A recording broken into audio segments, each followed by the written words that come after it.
হয়েছে, তবুও তিনি এই সমস্ত গুণের অতীত। এটি হচ্ছে পরমেশ্বর ভগবানের অন্যতম বৈশিষ্ট্য। এখানে শিল প্রভুপাদের মাধ্যম তাৎপর্য সমাপ্ত। তো ভগবদ্গীতা এই অধ্যায়ে ভগবান তিনি যে জ্ঞান, সেটি বিজ্ঞান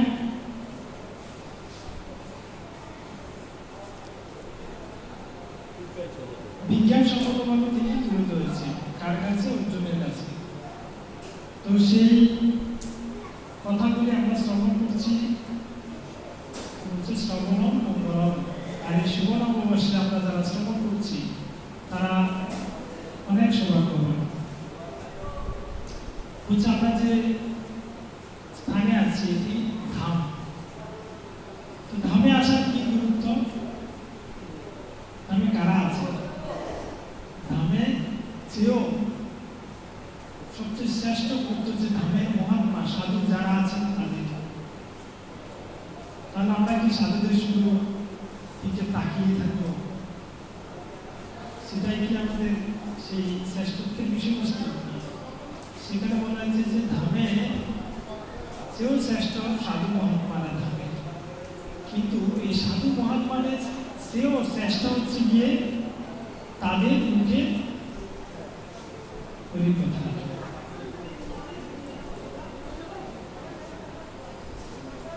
তো কেন আমরা এর আগে দেখেছি, শুনেছিলাম যে ভজনে কি বলছে যে কৃষ্ণ নাম ভজিলু দুঃখ কহিব কাহে, দুঃখ কহিব কাহে। মানে কৃষ্ণ আমরা যেহেতু ভজন করছি না তার জন্য আমরা দুঃখ পাচ্ছি। তো সেটা আমি কাকে বলব? যেহেতু করছি না আমি, তাহলে দুঃখটা আমি পাচ্ছি। আর এই কৃষ্ণ বা কৃষ্ণ প্রেম বা কৃষ্ণ বিষয় সম্পর্কে আমরা কিভাবে জানতে পারবো? সহজ পন্থা, কোনো টাকা লাগবে না, কোনো খরচ নেই। কি শুধু এসে বসে শুনতে হবে, শ্রবণ করতে হবে, তাহলেই আমরা কি কৃষ্ণকে আমরা জানতে পারবো, কৃষ্ণ প্রেম আমরা লাভ করতে পারবো। তো এই সরল পন্থাটি আমরা এখানে বসে যখন আমরা শ্রবণ করবো তার মাধ্যমে আমরা সহজে লাভ করতে পারবো। তো ভগবান এই শ্লোকে উনি বলছেন যে এই যে গুণ, এই গুণ সবই কি আমার থেকে উৎপত্তি। এই যে তিনটি গুণ, এবং সেই গুণগুলো আমরা কিভাবে আমরা একজন মানুষকে এই গীতার সাথে আমরা দেখতে পারি। এখানে আমরা অনেক মানুষ আছি, তো অনেক প্রজাতির মানুষের মধ্যে আমাদের তিনটি গুণ কি আছে? গাছপালার মধ্যে আছে এবং প্রাণীর মধ্যেও আছে।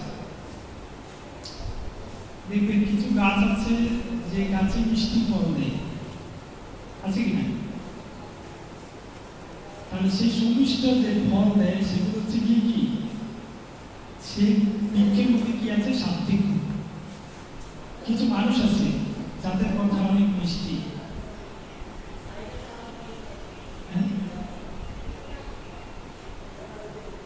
আছে কিনা? আর কিছু আমরা বৃক্ষ আছে যে বৃক্ষগুলো আমরা তারা কি করে? ফল দেয় কিন্তু টক, আছে না? আছে কি? মানুষের মধ্যেও আছে। কারো যদি টাকা থাকে, কারো যদি জন্মসূত্রে সে যদি ব্রাহ্মণ হয় বা সে যদি সত্যি বা বড় সম্ভ্রান্ত পরিবারের হয়, তাহলে সেটা কি কোন জায়গায় তার একটা ব্যবসা করতে হবে, তাই না? কিনা?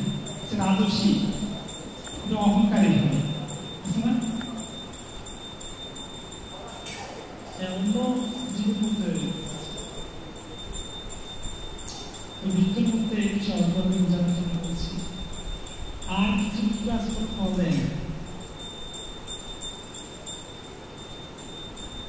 আছে না? কিছু মানুষ কোনো কাজ নেই, ঠিক কিনা? এরকম আছে। এই হচ্ছে কি বিষয়। তো আমরা এখন আমাদের কি সাত্বিক গুণে আছি, রাজস্বিক গুণে আছি না তামসিক গুণে আছি আমরা জানি। তো সাধারণত জড়জগতে বেশিরভাগ থাকে মিক্স থাকে। কখনো আমার মধ্যে ভালো গুণটা দেখা দিচ্ছে, আমার দান করতে মন চাচ্ছে, মিষ্টি মিষ্টি কথা বলতে মন চাচ্ছে। আমার অনেক সময় শাড়িটা যখন নতুন করি, রাস্তা দিয়ে যখন হাঁটি তখন এই দ্বিগুণ তাকাই, হ্যাঁ নতুন শাড়ি যখন দেখি বারবার শাড়ির দিকে তাকাই, স্ত্রীটা কোনো কি ভাঁজ পড়ে গেল নাকি, শাড়িটা মুসকে গেল নাকি, এই কিছুদিন তাকাচ্ছে নাকি। তো এই যে রাজস্বিক, আবার তামসিক খালি করি, দেখা যায় করতে কিছু মন চায় না, অলসতা, এগুলো হচ্ছে কি তামসিক। তো আমরা কে কোন গুণে আছি, কারা কারা সপ্তম গুণে আছে, সাত্বিক গুণে কারা কারা আছে? সবসময় দেখা যায় মিষ্টি কথা বলে, তারপরে সবার সাথে ভালো ব্যবহার করে, সবসময় দেখা যায় যে হাসি খুশি, কোনো অহংকার নেই, তারপরে অলসতা নেই। কার কার মধ্যে এটা আছে? হ্যাঁ, ভগবান কিন্তু এগুলো বলছে, মানে এগুলো কিন্তু বাস্তবে আমাদের জন্য বলছে। আমাদের কার কার এগুলো আছে? আচ্ছা, রাজস্বিক যেটা, আমরা কারা কারা দেখা যায় রাজস্বিক, আমার কিছু যদি থাকে সেটা আমার মনে হয় এরকম, কার কার এরকম মনে হয় যে না এটা আমার, এই শাড়িটা আমার, তারপরে এই জায়গাটা আমার, তারপরে এই যে এইটাই আমার পরিবার, এই ছেলেটা আমার অনেক বুদ্ধিমান ছেলেটা, ছোট থেকে একেবারে আছে না, এরকম আমাদের মনোভাব আছে না? কি এগুলো রাজস্বিক। তামসিক কি? আজকে রান্না করলাম, কালকে যদি আপনার সেটা খেতে মন চায় তাহলে বুঝতে হবে সেটা কি তামসিক। আমাদের কাজের উপরে আমাদের কি গুণগুলো আমরা ধরতে পারি, তাহলে দেখা যায় বেশিরভাগ সাত্বিক, আমরা সবাই সাত্বিক। আমার প্রচুর গুণ, অলসতা, তারপরে অহংকার, সব কিছুই আছে। এইটা হচ্ছে গিয়ে মিক্স, মানে কখনো আমরা সাত্বিক, কখনো রাজস্বিক, কখনো তামসিক আমরা থাকি। তো এই অবস্থা থাকা সত্ত্বেও আমাদের কি করণীয় সেটি আমাদের শাস্ত্রে বলা হয়েছে। তো ভগবান এই জন্য আমাদের ভগবদ্গীতার এই সুন্দর একটি বাণী, মুখস্থিত বাণী তিনি দিয়ে রেখেছি যেন আমরা বুঝতে পারি। এই জন্য আমরা এই জিনিসগুলো যখন আমরা নিজেরা বাসা করব তখন আমরা কিছু জানব, কিন্তু যখন সাধু মহাত্মার মুখে যখন সেটা শ্রবণ করব তখন সেটা আমার জীবনে বাস্তবে সেটা মিলাতে অনেক সহজ হবে। এখন আমরা দেখি কারা কারা সময়, জীবনের সময় নষ্ট করছে, সেটা আমরা একটু বের করব। কারা কারা জীবনকে নিয়ে আমরা দেখা যায় এই সুবর্ণবর্ষ আমরা এখনো সম্পর্ক করতে পারছি না, আমাদের মনোভাবকে পরিবর্তন করতে পারছি না। এরকম 4টা ছেলে ছিল, তারা স্কুলে পড়াশোনা করত, গল্পটা শুনবে, এরপরে প্রশ্ন আছে, আর প্রশ্ন যারা পারবে তাদের জন্য এই গীতাটা ফ্রি, ঠিক আছে?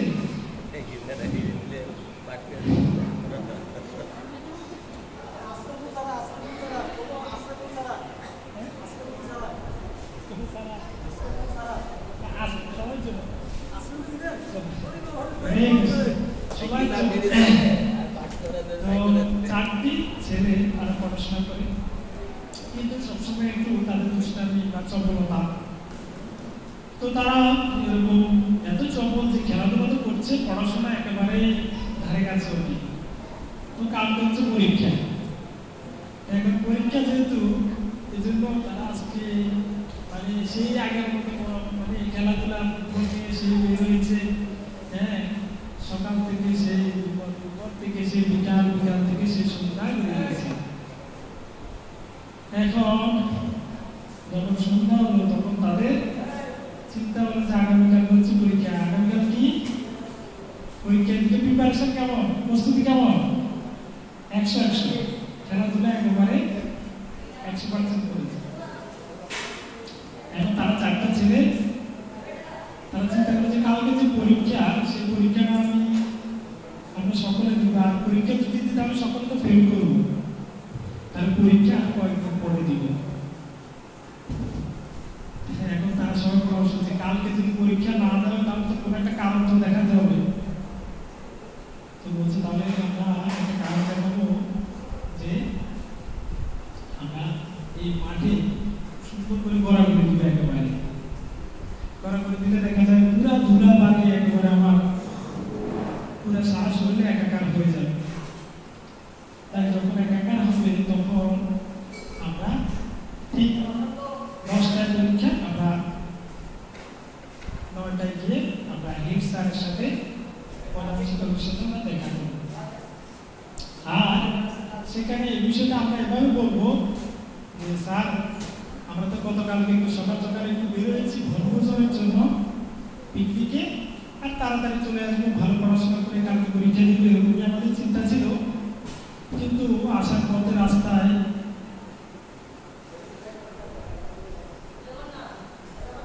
গল্প যারা শোনে না তারা কিন্তু এটা পারবে না, এই যে এখনই প্রশ্ন শুরু হয়ে যাবে কিন্তু।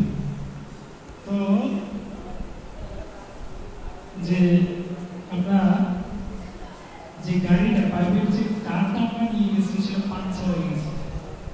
তো আমরা 4 বন্ধু ঠেলতে ঠেলতে ঠেলতে সেই গতকাল থেকে ঠেলতে ঠেলতে স্যার আজকে এই যে বিদ্যালয়ের প্রাঙ্গণে আনলাম। এখন এই যে আমাদের অবস্থা,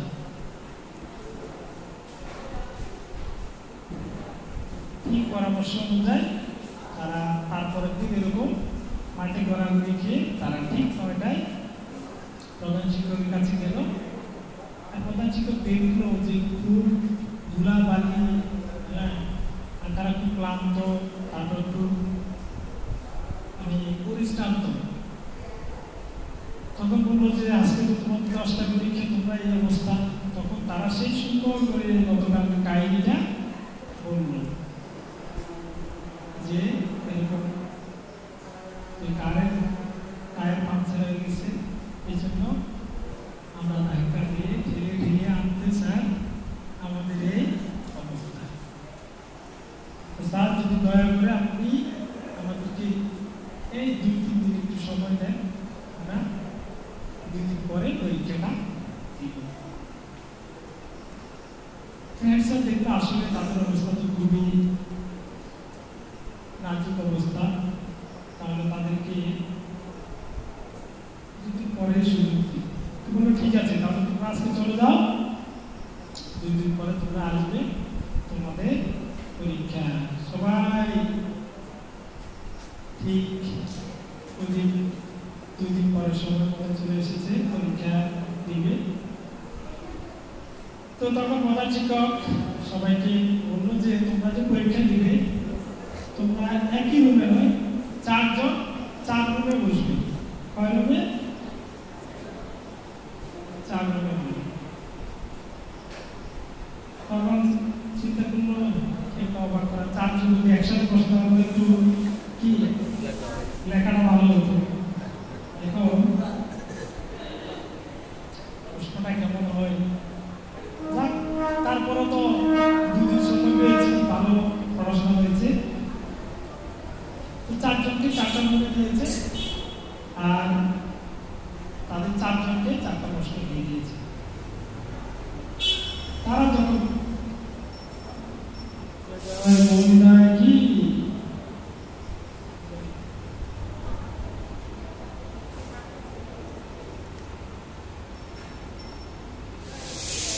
রাজা মধুমতি জগন্নাথ বলেন কি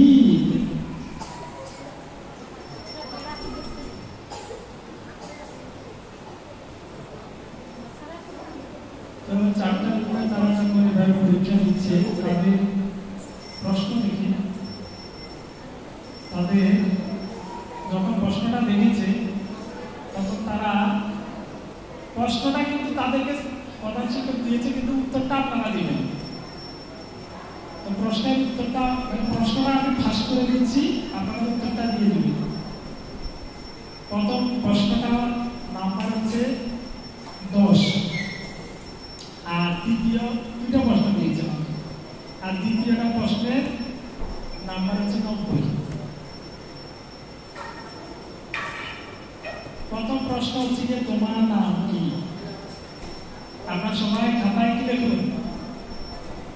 এটা কি এই যে এখনই আপনাদের ঘরে চলে যাবে কিন্তু এটা সবাই নাম লিখেছেন। দ্বিতীয় প্রশ্নটি যে কারটি পাঞ্চার হয়েছে